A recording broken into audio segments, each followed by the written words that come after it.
I mean, gee, he was the best. He was the best. Could we go actually real quick and talk about Jimmy Rave? Because obviously, you know, 100%. we didn't get to Any time of the day. my thought, and I didn't know how close you were with him before Ring of Honor, so he was going to be part of the Ring of Honor questions. But since you knew him beforehand, could you talk about when you first met him and everything with that?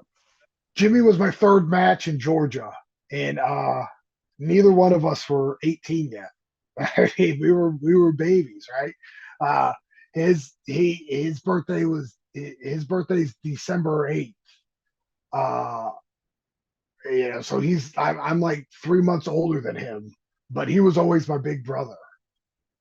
Uh, but I met him at it was some high school gym in Milledgeville, Georgia, which is in the middle of nowhere. And the promoter of the show had me working twice. Once as a hip hop guy named Tyrone Ice, and then they What a wanted to name. put me. Yeah, right. Uh, I was from the northeast side of the Southwest. Um, That's great. and then they put me under a hood, and I don't know why, but I thought it'd be hilarious to pull my hair out through the hood like I had this giant mustache. Uh, and that was the first night I met Jimmy, and that was the first night I worked Jimmy under this ridiculous Mexican luchador get up. That's great because Uh, Dutch Mantel, he has his famous facial hair. yes, He did yes, like the yes. whole Midnight Rider gimmick in some territory, but he had the mustache out with the Poke mask, and that's through, just great yes. pro wrestling. Same with Hogan as Mr. Oh, America. yes, which is still one of my favorites is that Mr. America. It just makes me chuckle. But yeah, so one of the things, I mean, like I said, I mean, neither one of us are 18.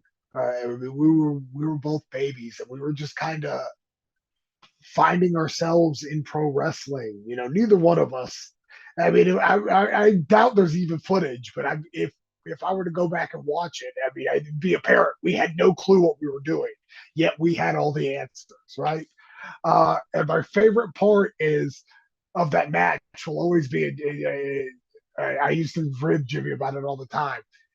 He mumbles something to me. He gives me a drop toe hold and mumbles something to me. So I'm like, I don't know what he said. So I'm just going to kind of sell this drop toe hold and see where it goes. Well, he grabs my arm and starts doing a La Mahi Scrawl Cradle, which is, normally a guy's on all fours and you hook the arm with your leg and roll through into an Oklahoma roll. Well, I'm not on all fours. I'm as flat as a pancake. And so Jimmy's working around my flattened body, trying to do this pretty roll up, Oh and it's Lord. just inconceivably awful.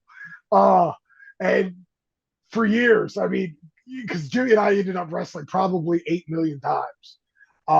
And for years, I would always try to get him to Lamaghi's ground cradle me so I could flatten out like a pancake. What a rib. Yeah, yeah, it was, but yeah, I mean, and it was just one of those things where after the match, because Jimmy's one of those guys that like he had just started getting on at Wildside at that time, and I wasn't there yet. And he was like, "You should try to get on there. I think you would fit up there." And I was like, "Okay, thanks." And I kind of, didn't go immediately. I knew Wildside was the destination that I wanted to get to. But once I got on there, Jimmy was one of the first guys like, "Oh, I'm glad to see you." And like I said, at that point, I had moved in with Todd and Tony. It was just the three of us in an apartment in Atlanta, and that kind of became the Wild Side hub because a lot of the guys were still living at home with their parents, right? Mm-hmm. There's very very few of us living out on our own. So like if they wanted to hang out, and not be under adult supervision, they would come what we called it Club 8B. Uh, Cleverly enough, because the apartment number was 8B. Very We were clever. real, yeah, yeah, we were super smart.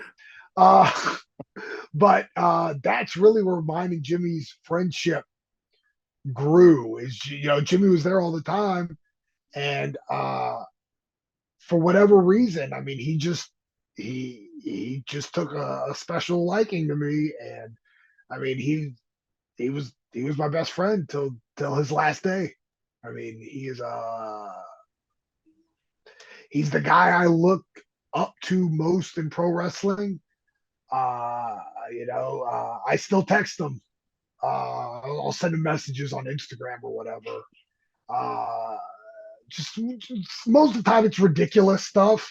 Like a couple months ago, a poster came out. Me and a buddy of mine, somehow got put into a tag match where it was me and Tony Atlas versus my buddy and Bob Orton Jr. Oh wow.